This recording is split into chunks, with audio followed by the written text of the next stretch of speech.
Very very good morning प्यारे बच्चों। सबसे पहले तो मैं आप सभी बच्चों को, जो हमारे बच्चे एग्ज़ाम देने जा रहे हैं कल यानी मंडे को 27 फरवरी को विज्ञान का पेपर, तो हमारी तरफ से ढेर सारी शुभकामनाएं, ढेर सारा प्यार आप सभी लोगों को। आपका पेपर अच्छा हो, सबसे अच्छा हो, बेस्ट हो, और इसी के साथ बेस्ट आप लोग, good wishes, all the best. तो प्यारे बच्चों, मैंने अभी मॉर्निंग में यानी कि आप लोगों को 7 o'clock पर एक क्लास मैंने दिया, जो कि बहुत ही इम्पोर्टेंट, बहुत ही अच्छे अच्छे क्वेश्चन उसमें हैं। और ऐसे स्टूडेंट जो अभी तक नहीं देख पाए हैं उसको ज़रूर देख लें, ठीक है। और इसी के साथ में ये हमारा दूसरा और फाइनल क्लास है। इसमें भी मैं आप लोगों को पूरा एक मॉडल पेपर ही दे रहा हूँ। इस मॉडल पेपर को आप हल करिए, सॉल्व करिए, और निश्चित रूप से इसमें क्वेश्चन आपके ज़रूर फंस जाएंगे और आएंगे, क्योंकि ये बहुत ही अच्छा मॉडल पेपर मैं आपको देने जा रहा हूँ। तो इन दोनों क्लास को हमारे जितने भी स्टूडेंट इन दोनों क्लास को अटेंड कर लेंगे, वो निश्चित रूप से सफलता उनको मिलनी तय है और अच्छे से अच्छे नंबर आपको मिलेंगे। तो चलिए फिर शुरू करते हैं पहले क्वेश्चन की। देखिए, पहला खंड है हमारा बहुविकल्पी प्रश्न है, जो कि आप लोग जानते हैं कि OMR में जो है इसको फिल करना पड़ता है 20 क्वेश्चन MCQ के। तो मैं आप लोगों के लिए बिल्कुल एकदम मॉडल पेपर ही ला दिया हूँ कि कैसे कैसे आपको सॉल्व करना है एग्जाम हॉल में। तो पहले OMR क्वेश्चन को सॉल्व किया जाए, ठीक है। तो चलिए, क्वेश्चन नंबर 1 पहला है। क्वेश्चन ये कह रहा है कि जब प्रकाश नेत्र में प्रवेश करता है तो अधिकांश अपवर्तन कहाँ होता है। अच्छा, अगर आप लोगों को जो है वीडियो छोटा लग रहा हो, यानी कि वर्ड जो है कम समझ में आ रहे हैं, तो आप यूट्यूब के सेटिंग से जा करके क्लियरिटी को बढ़ा लीजिए। तो उसमें आप 720 कर लेंगे तो आपको बिल्कुल क्लियर दिखेगा। हालांकि मैं इसको थोड़ा सा जूम कर ले रहा हूँ, जिससे कि आपके क्वेश्चन एकदम ऊपर तक दिखाई देने लगे। हाँ, ठीक है। अब आपको क्वेश्चन साफ दिख रहे होंगे। थोड़ा सा और जूम कर लेते हैं। जी हाँ, बिल्कुल से अब दिख रहा होगा। हालांकि आप वहाँ से क्लियरिटी बढ़ा सकते हैं। चलिए, तो बात करते हैं कि क्वेश्चन है, जब प्रकाश नेत्र में प्रवेश करता है तो अधिकांश अपवर्तन कहाँ होता है। क्या क्रिस्टलीय लेंस पर होता है, या स्वच्छ मंडल कार्निया पर होता है, या परितालिका पर होता है, या पुतली पर होता है। तो ध्यान दीजिएगा, इसमें आपका जो ऑप्शन है, ऑप्शन आपका बी सही है। क्या सही है? बी सही है, यानी कि स्वच्छ मंडल कार्निया पर। या फिर अगर ये ऑप्शन नहीं देगा तो ऑप्शन आपका दे देगा क्या, कि कार्निया के, यस, क्या देगा, कार्निया के बाहरी पृष्ठ पर। याद रखिएगा, कार्निया के बाहरी पृष्ठ पर ये भी दे सकता है, ठीक है। तो इन दोनों को आप मतलब इस आंसर को आप तैयार कर लीजिए। ये हमारा दूसरा और फाइनल क्लास है विज्ञान का। मैं 2 क्लास विज्ञान का ले आया हूँ। इसमें अगर आपको दोनों क्लास अटेंड कर लेंगे तो आपके क्वेश्चन 100% आ जाएंगे। दूसरा क्वेश्चन है, निम्नलिखित में से कौन वोल्टता को निरूपित करता है। तो याद रखिएगा, वोल्टता को निरूपित जो करता है वो होता है किया गया कार्य बटे विद्युत धारा गुणे समय। यस, किया गया कार्य बटे विद्युत धारा गुणे समय। आपका ए ऑप्शन एकदम सही है। चलिए बढ़ते हैं अपने क्वेश्चन नंबर 3 की ओर। हमारा क्वेश्चन नंबर 3 क्या कर रहा है कि निम्नलिखित में से किस स्थिति में कोई अवतल दर्पण वस्तु यानी बिंब से बड़ा वास्तविक है, ठीक है। तो आपका इसमें आंसर देख लीजिए, जब वस्तु दर्पण की वक्रता केंद्र पर हो, ये वाला आपका सही होगा। या फिर जब वस्तु यानी बिंब दर्पण के ध्रुव और फोकस के बीच हो, या कि जब वस्तु बिंब दर्पण के फोकस और वक्रता केंद्र के बीच हो। तो यस साथियों, यही वाला आपका ऑप्शन एकदम सही हो जाएगा। आप इसको याद कर लीजिए, इसमें से क्वेश्चन आएंगे, जरूर आएंगे, ठीक है। ये एकदम आपको मॉडल पेपर दे रहा हूं। तो चलिए, कक्षा में सबसे पीछे बेंच पर बैठा कोई विद्यार्थी श्यामपट्ट पर लिखे अक्षरों को पढ़ सकता है, पाठ्य पुस्तक में लिखे अक्षरों को नहीं पढ़ पाता। अर्थात दूर अगर ब्लैक बोर्ड में लिखा है तो उसको देख ले रहा है, पढ़ ले रहा है, लेकिन जो उसके किताब में लिखा है, कॉपी में लिखा है तो उसको नहीं पढ़ पाता है। तो बताइए, इसमें से कौन सा कथन आपका सत्य होने वाला है। तो क्या विद्यार्थी के नेत्र का निकट बिंदु उससे दूर हो गया है, या फिर विद्यार्थी के नेत्र का निकट बिंदु उसके पास आ गया है, या विद्यार्थी के नेत्र का दूर बिंदु उसके पास आ गया है, या फिर डी ऑप्शन विद्यार्थी के नेत्र का दूर बिंदु उससे दूर हो गया है। तो याद रखिएगा आपका ऑप्शन नंबर ए एकदम सही जवाब है, यानी कि विद्यार्थी के नेत्र का निकट बिंदु उससे दूर हो गया है। ठीक है, जो लोग हमारे पहले वीडियो को विज्ञान का जो बेहतरीन क्लास मैंने अभी मॉर्निंग में दिया हूं, अगर उसको आप लोग नहीं देखे हैं तो ये क्वेश्चन थोड़ा सा आपको कम समझ में आ रहा होगा, इसलिए उसको पहले आप देख लीजिए। ठीक है, और दोनों क्लास देख लीजिए, वो लगभग 50 मिनट का वो क्लास है, तो इससे कोई फर्क नहीं है। लेकिन आपको हम क्वेश्चन भी तो दे रहे हैं, इंपॉर्टेंट से इंपॉर्टेंट 70 नंबर अगर आपको लाना है तो इन दोनों क्लासों को आप जरूर अटेंड कर लीजिए। अगला है 5 प्रतिरोधकों जिनमें प्रत्येक का प्रतिरोध 1/5 ओम है का उपयोग करके कितना निम्नतम प्रतिरोध बनाया जा सकता है। तो याद रखिएगा इसका सही ऑप्शन हो जाएगा 1/25 ओम, यानी कि B option is the right answer. ठीक है, चलिए बढ़ते हैं अपने नेक्स्ट क्वेश्चन की ओर। हमारा अगला क्वेश्चन क्या कर रहा है, क्वेश्चन ये कर रहा है कि दिए गए चित्र के अनुसार, पहले क्वेश्चन पढ़ लीजिए फिर चित्र देखा जाए। दिए गए चित्र के अनुसार कागज के तल में स्थित किसी क्षैतिज तार में पूर्व से पश्चिम की ओर कोई नियत धारा प्रवाहित हो रही है, तो चुंबकीय क्षेत्र की दिशा उत्तर से दक्षिण की ओर उस बिंदु पर होगी जो। अब चलिए चित्र देखा जाए। चित्र क्या कह रहा है, ये देखिए, ये आपका चित्र है और ये आपके ऑप्शन है। तो ये देख लीजिए, साउथ है, नॉर्थ है, ईस्ट है और वेस्ट है। अब यहाँ क्या होगा, तार के ठीक ऊपर कि तार के ठीक नीचे, तो आपका ऑप्शन जो है साथियों, आपका ऑप्शन क्या होगा बताइए। जी हाँ, तार के ठीक नीचे हो जाएगा। इस प्रकार से आपका ऑप्शन एकदम सही है, बी ऑप्शन एकदम सही है। अगले ऑप्शन की ओर बढ़ते हैं। अगला ऑप्शन है निम्नलिखित में से किसके द्वारा अनंत पर स्थित किसी वस्तु का प्रतिबिंब अत्यधिक छोटा बनेगा। अत्यधिक छोटा बनेगा, तो याद रखिएगा आपका ऑप्शन केवल अवतल दर्पण होगा। इसमें कोई भी कंफ्यूज होने की बात नहीं है। तो आप अपने आंसर को याद कर लीजिए, ये कम से कम ये 20 एमसीक्यू तो एकदम पढ़ के जाइए। एक मिश्र धातु है, एक मिश्र धातु है। मिश्र धातु क्या होती है आपको बताना है कि एक ये तत्व होता है कि एक यौगिक होता है, या समांगी मिश्रण या विषमांगी मिश्रण होता है। तो याद रखिएगा मिश्र धातु क्या होता है, मिश्र धातु एक तत्व होता है, यानी कि आपका ऑप्शन नंबर का इज द राइट आंसर। चलिए आगे बढ़ते हैं आपके अगले क्वेश्चन की ओर। अब ये देखिए, निम्नलिखित में से असंतृप्त हाइड्रोकार्बन को पहचानना है। किसको पहचानना है, असंतृप्त हाइड्रोकार्बन को। तो याद रखिएगा इसमें देखिए डबल बॉन्ड है। ठीक है, क्या है ये, डबल बॉन्ड है इसमें भी। ठीक है, और देखिए एक और ऑप्शन है आपका ए, इसमें भी डबल ऑप्शन है। तो यानी कि आपका जो बी और डी है, कौन सा, बी और डी, जिसमें डबल बॉन्ड थे दोनों में, तो याद रखिएगा जो डबल बॉन्ड वाला है वही आपका ऑप्शन सही है। बी तथा डी ऑप्शन एकदम सही जवाब है। ठीक है, एक मिनट, थोड़ा सा एक क्वेश्चन हम और देख लें इसके पहले वाला। ठीक है, 9वां हो गया ना। चलिए अब क्वेश्चन नंबर 10 की ओर बढ़ते हैं।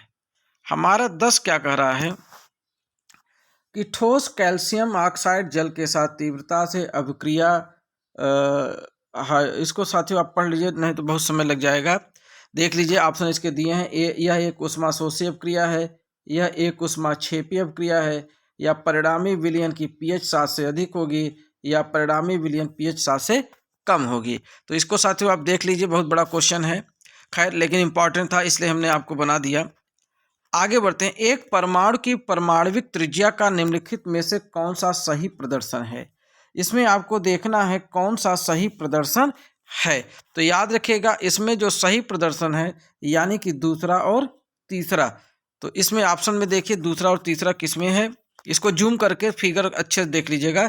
यस, आपका ऑप्शन यानी कि आपका ऑप्शन ख है, दूसरा और तीसरा आपका एकदम सही जवाब है। ठीक है, और इसमें देखिए कॉलम, ये क्वेश्चन मैं आप लोगों के लिए साथियों छोड़ रहा हूँ, जी हाँ, मोस्ट इम्पॉर्टेंट है। और कमेंट बॉक्स में इसके आंसर आप हमको ज़रूर दीजिएगा, ठीक है। इसके आंसर आपको मिलाना है कि कौन किस में मिलता है। चलिए, एक हमने हिंट दे भी दिया है आपको। अब आप इसको बताइए इसका कौन सा सही जवाब होगा। मैं 2 ऑप्शन आपको 50% आपको डिस्काउंट कर रहा हूँ, ठीक है। यानी कि 50% आपको दे रहा हूँ कौन कौन से ऑप्शन सही हो सकते हैं। तो चलिए देखते हैं आपका कौन सा ऑप्शन सही जा रहा है। चलिए भाई बताइए, जो हमारा यानी कि बी और सी, चलिए हमने इतना हिंट दे दिया, बी और सी में ही एक सही है, आपको सही पकड़ के बताना है। कमेंट बॉक्स में इसका आंसर जरूर दीजिएगा। नीले लिटमस पत्र को लाल कर देता है, क्या लवण, अम्ल, क्षार या सूचक? ऐसा कौन सा चीज है जो कि नीले लिटमस पेपर को क्या कर देता है, नीले लिटमस पेपर को लाल कर देता है? तो बिल्कुल सही जवाब आप अगर दे रहे हैं अम्ल को, तो एकदम सही है। अम्ल ही क्या है, वही है जो है नीले लिटमस पेपर को लाल कर देता है। चलिए अब बात करते हैं थोड़ा सा चूने की। चूने के पानी से भरी परख नली में जब मुंह द्वारा फूंका जाता है, तब चूने का पानी किसकी मौजूदगी के कारण दुधिया हो जाता है? तो बताइए किसके कारण? तो याद रखिएगा कार्बन डाइऑक्साइड। यहाँ पे या तो नाम दे देगा या तो CO2 लिख देगा। क्या लिख देगा बच्चों? CO2 लिख देगा। तो इसको जरूर कंफर्म कर लीजिए, यानी कि इसको याद करके जाइए। चलिए अगले क्वेश्चन की ओर बढ़ते हैं। हमारा अगला क्वेश्चन कर रहा है कि कुछ डायनासोरों में एक पर पिछ मौजूद थे, यानी पूंछ, किंतु उड़ नहीं सकते थे। लेकिन पक्षियों में पर होते हैं जो उन्हें उड़ने में मदद करते हैं। विकास के संदर्भ में इसका क्या अर्थ हुआ? इसका विकास के समय क्या इसका अर्थ ये होता है कि शरीर सरीसृपों की उत्पत्ति पक्षियों से हुई, या शरीर सरीसृपों और पक्षियों के बीच विकास संबंध नहीं, या दोनों ही जीवों पर समजात अंग हैं, या पक्षियों की उत्पत्ति शरीर सरीसृपों से हुई है। अब आपको इसका आंसर बताना है कि इसका आंसर क्या होगा। तो याद रखिएगा इसका आंसर डी होगा, यानी पक्षियों की उत्पत्ति शरीर सरीसृपों से हुई है, क्योंकि डायनासोर के जो भारी भरकम शरीर के कारण भी वह उड़ नहीं पाता था। यदि किसी जीव का जीवाश्म पृथ्वी के अपेक्षाकृत गहरी परतों से प्राप्त हुआ है, तब हम भविष्यवाणी कर सकते हैं क्या कि जीव का विलोप हाल ही के कुछ वर्षों में हुआ, या जीव का विलोप हजारों वर्ष पूर्व हुआ, या पृथ्वी की परत जीवाश्म की स्थित जीव के विलुप्त होने की अवधि से कोई संबंध नहीं, या विलुप्त होने की अवधि का निर्धारण नहीं किया जा सकता? तो बिल्कुल सही जवाब डी आपका एकदम सही आंसर होना चाहिए। उसका हम कोई निर्धारण नहीं कर सकते। अब चलिए देखते हैं चित्र में भाग ए, बी और सी किस क्रम में होते हैं, यानी कि इसका जो है हमारा क्रम है वो हमारा क्रम क्या है। तो देखिए यहाँ पे हमारा जो क्रम है वो है प्रांकुर, मूलांकुर और बीज पत्र। क्या है? प्रांकुर, मूलांकुर और बीज पत्र, ठीक है। चलिए अब बात करते हैं पुरस्कार की कि अमृता देव विश्नोई राष्ट्रीय पुरस्कार भारत सरकार द्वारा किस क्षेत्र में प्रदान किया जाता है? तो याद रखिएगा जीव संरक्षण हेतु। किसके लिए? जीव संरक्षण हेतु के लिए यह पुरस्कार दिया जाता है। अब हम बात करेंगे अपने क्वेश्चन नंबर 19वें की। 19वां क्वेश्चन सुन लीजिए। यदि मटर के एक गोल तथा हरे रंग के बीज वाले पौधे RRYY झुर्रीदार तथा पीले रंग के बीज वाले पौधे RRYY में संकरण कराया जाए तो F1 के बीज कैसे होंगे? तो चलिए ऑप्शन देखते हैं। हमारे ऑप्शन क्या कर रहे हैं? हमारा ऑप्शन कह रहा है गोल और पीले हो जाएंगे, या गोल और हरे होंगे, या झुर्रीदार और हरे होंगे, या फिर झुर्रीदार और पीले होंगे। तो जान लीजिए गोल और हरे हो जाएंगे।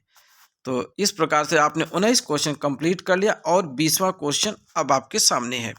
तो याद रखिएगा निम्नलिखित चित्र में अंकित ए मादा जनन तंत्र के किस भाग को प्रदर्शित करता है? यहाँ पे देखिए ये जो पोर्शन है, यहाँ पे देखिए ए लिखा है, इसी को आपको बताना है कि ये क्या है। तो याद रखिएगा ये अंडाणु है। क्या है? ये अंडाणु है जो विखंडित हो जाते हैं।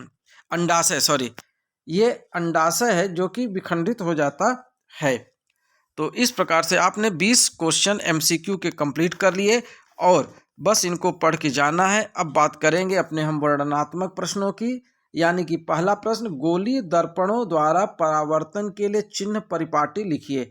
साथियों ये 4 नंबर का क्वेश्चन आएगा और इम्पॉर्टेंट है, इसको जरूर पढ़ के जाइए। फिर प्रश्न नंबर 2 की बात करें, वायुमंडल में अपवर्तन किस प्रकार होता है? तारे क्यों टिमटिमाते हैं जबकि ग्रह नहीं टिमटिमाते हैं? ठीक है, तो ये भी 4 नंबर के दोनों क्वेश्चन हैं, इनको आप जरूर करके जाएंगे, पढ़ के जाएंगे, क्योंकि वही क्वेश्चन हम लाए हैं जो इम्पॉर्टेंट है आप लोगों के लिए। प्रश्न नंबर 3 की बात करें, 2 ओम, 3 ओम, 6 ओम के तीनों प्रतिरोधकों को किस प्रकार संयोजित करेंगे कि संयोजन का कुल प्रतिरोध 4 ओम या 1 ओम हो? ठीक, चलिए क्वेश्चन नंबर 4 की बात करते हैं। दक्षिण हस्त अंगुष्ठ नियम में, यानी दाहिने हाथ के अंगूठे का नियम, अंगूठे की दिशा क्या निर्दिष्ट करती है? यह नियम किस प्रकार फ्लेमिंग के वाम हस्त नियम से भिन्न है? यानी जो फ्लेमिंग ने बाएं हाथ का नियम दिया था और ये दक्षिण यानी दाहिने हाथ के अंगूठे के नियम से कैसे अलग है, इस चीज को बताना है, यानी अंतर पूछ रहा है। किसी क्षैतिज शक्ति संचरण लाइन में पूर्व से पश्चिम दिशा की ओर विद्युत धारा प्रवाहित हो रही है। इसके ठीक नीचे कि किसी बिंदु पर तथा इसके ठीक ऊपर किसी बिंदु पर चुंबकीय क्षेत्र की दिशा क्या होगी? ये साथियों 6 नंबर का है। कितने नंबर का है? 6 नंबर का है। और अथवा में भी दिया है कि विद्युत मोटर, ये देखिए विद्युत मोटर का क्वेश्चन तो अपने आप में इंपॉर्टेंट बन ही जाता है। विद्युत मोटर सिद्धांत तथा कार्यविधि स्पष्ट कीजिए। विद्युत मोटर में विभक्त वलय का क्या महत्व है? इसको आप देख लीजिए, 6 नंबर का ये भी है। बात करेंगे अपने छोटे वाले क्वेश्चन, निम्नलिखित यौगिकों की संरचनाएं चित्रित कीजिए, यानी इनके संरचनाओं को बनाना है। जैसे कि दिया है क्लोरोप्रोपेन, फिर दिया है मेथिल प्रोपेनल, फिर दिया है डाईमेथिल ब्यूटेनॉल, फिर दिया है पेंटेनोइक अम्ल। ठीक है, तो इस प्रकार से आपने इसको कंप्लीट किया। बात करेंगे अपने अगले, कुछ तत्वों के परमाणु क्रमांक नीचे दिए गए हैं, जैसे 10, 20, 7 और 14। अब पहचानिए, तत्वों की पहचान कीजिए पहले, फिर दूसरा इसी में करना है कि आवर्त सारणी में इन तत्वों की समूह संख्या का आवर्त पहचानिए। ये 4 नंबर का है, 2-2 नंबर का। ठीक है, अब अगला प्रश्न देखिए क्या करा है। निम्नलिखित अभिक्रियाओं में प्रत्येक के लिए संतुलित रासायनिक समीकरण, देखिए 6 हैं 1-1 नंबर के। कैल्शियम हाइड्रोक्साइड प्लस, यहाँ पे क्या होगा कि जो कि कैल्शियम कार्बोनेट प्लस जल हो जाए आगे चल के। इसी प्रकार ख को देख लीजिए, सिल्वर नाइट्रेट से जिंक नाइट्रेट प्लस सिल्वर हो जाए। Aluminium plus aluminium chloride plus copper हो जाए। Barium chloride plus potassium sulphate, यानी बेरियम सल्फेट आगे बढ़ जाए। मैग्नीशियम इसी प्रकार देख लीजिए, क्लोरीन और हाइड्रोक्लोराइड को। इनमें 6 हैं, देखिए ये पूरे 6 हैं और 6 अपने आप में मोस्ट इम्पॉर्टेंट हैं, याद रखिएगा। इनको तो जरूर आप सॉल्व करके जाए, न इसमें आएगा तो MCQ में जरूर फंसा देगा। ठीक है, तो चलिए बढ़ते हैं अपने अगले क्वेश्चन की ओर। अच्छा, वो अथवा में भी एक दे दिया है कि अगर आप उसको न करें तो इस पे टिप्पणी लिखिए, निम्न पे टिप्पणी। ये भी 2-2 नंबर के। पहला संयोजन अभिक्रिया, संक्षारण और भर्जन। तो याद रखिएगा इस पे आपको टिप्पणी लिखना है, छोटे छोटे, यानी 2-2 नंबर के हैं। अब देखिए, निम्नलिखित संकरणों में संतति की विशिष्टताएं बताइए। ये संकरण है और इसमें संतति आपको बताना है, जैसे क का RRYY यक्स, RRYY। ठीक है, इस प्रकार से आपको बताने होंगे। झुर्रीदार, वही अभी मटर वाला जो मैंने आपको बताया था वही है। आगे चलते हैं। रंध्रों के खुलने तथा बंद होने की प्रक्रिया को चित्र द्वारा स्पष्ट कीजिए। इसमें आपको फिगर बनाना पड़ेगा। ठीक है, चलिए बढ़ते हैं अपने अगले क्वेश्चन की ओर। हमारा अगला क्वेश्चन क्या करा है, वातावरण में कार्बन डाइऑक्साइड स्तर का नियंत्रण करने के लिए कुछ उपायों को सुझाव दीजिए। वृक्कों में मूत्र निर्माण की प्रक्रिया का सचित्र वर्णन कीजिए। अथवा या फिर अगर ये नहीं कर पा रहे हैं तो मानव के नर जनन तंत्र का सचित्र वर्णन कीजिए। देखिए अभी ऊपर प्रश्न में मादा का था, किसका था, मादा का, और इसमें आपको किसका बनाना है, नर जनन का। ठीक है, यानी पुरुष का, तो उसका सचित्र वर्णन बनाना है। तो इस प्रकार से साथियों ये हमारे क्वेश्चन कंप्लीट होते हैं। 11 क्वेश्चन हो गए हैं। तो मैंने पूरा प्रयास किया, पूरी मेहनत किया। आज रात से ही मैं लगा हूँ कि मैं आप लोगों को, पहले तो मन था कि केवल एक ही क्लास, लेकिन मुझे लग रहा था कि एक क्लास में शायद न हो पाए, इसीलिए मैंने जो है यह दूसरी भी क्लास आप लोगों को समर्पित कर दिया। अब आपका काम है, आप इनको तैयार करिए, याद करिए, और इसी के साथ जो है मैं आप लोगों को अपनी शुभकामनाएं दे रहा हूं। आपका पेपर अच्छे से होगा, निश्चित रहिए, डरने की कोई ज़रूरत नहीं है। ठीक है, इसी के साथ मैं आज की क्लास को समाप्त करता हूं, और अगले पेपर के लिए मैं पुनः आपको मोस्ट इम्पॉर्टेंट क्लास दूंगा, और इस बार टाइम टू टाइम आपको मिल जाएगा। ठीक है, तो इसी के साथ जय हिंद, जय भारत।